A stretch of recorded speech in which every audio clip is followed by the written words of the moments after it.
All right. So this one we're going to be talking about extremas, which are just like maxes and mins and critical points. So critical point is on the graph where it changes direction or shape. Extremas are where it changes direction.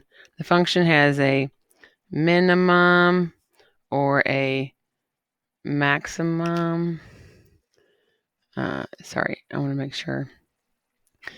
Maximum. We call these extremas, so it can be relative or absolute. Sometimes the absolute is also called global. And so we're going to talk about the difference between relative and absolute in a second. A point of inflection is where it changes shape but not direction. So what that means is that it would be going concave up to concave down. So if your function's like looking like this, it's going concave up, and then it flips like this, it becomes concave down. I should change it so you guys can see that. And so where it changes, that is called a point of inflection. So we have a relative maximum right here. So this right here is called relative because it is a max. It's higher than any other point around it, but it's not the highest point on the graph. So if it's the highest point on the graph, we call that one the absolute maximum or the global maximum. So absolute or global. All right, same thing happens with minimums. So this is a relative minimum, but it's not the lowest graph. Lowest point on the graph. This is the lowest point on the graph, so we call that one the absolute. So when you're looking at pictures, you should just look to see if it's the highest or lowest, or just the highest or lowest around its point. So this one right down here, there's no point lower than it, so we'd call the absolute. So this one has an absolute min, and that's at the point 4, -5. Now, if they say what's the value, value means y's. If they say just like where does it occur, that could be x equals 4. So make sure you pay attention to which one is which. So right here would be called an absolute max. And that one looks like it occurs at maybe 1.53. Sorry, -1.53. And then down here would just be a local. So that is, oh yeah, relative. I use the word local in AP, sorry.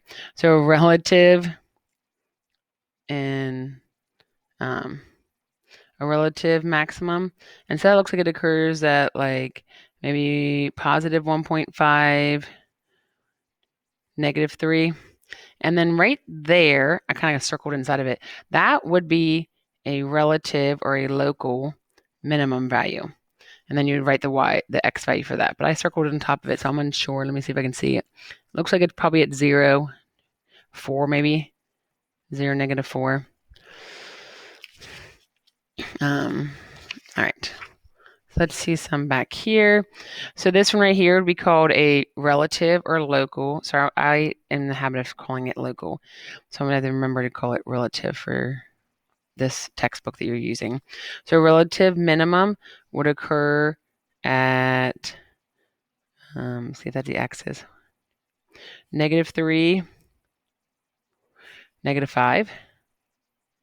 And then the relative maximum occurs at 0.5, maybe 4.5. So -0.5 and then 4.5. So it'd be same here. So that's a max, that's a min. And then this one right here, it doesn't change direction, but it does change like the concavity on it.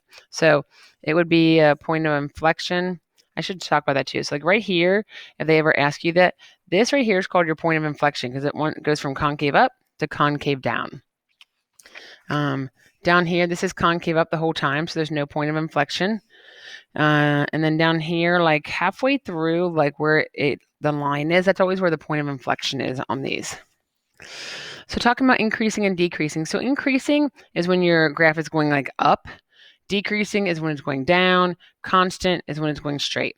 So on this one right here, we have it increasing this whole time. So that would be from -infinity to -1.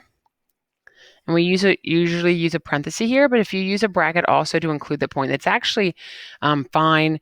In AP Calculus, we use a bracket all the time on that. But if you use a parenthesis or bracket, it's actually correct both times. So then if you do negative, so the constant is right here where it's going straight across. It's not increasing or decreasing. So that's from -1 to 4. And then it's decreasing from here to infinity. So that would be from 4 to infinity. And again, if you use parentheses here instead of brackets, it's fine. It's a very misconception of if you should use a bracket or a parenthesis, but bracket is actually the correct notation for these.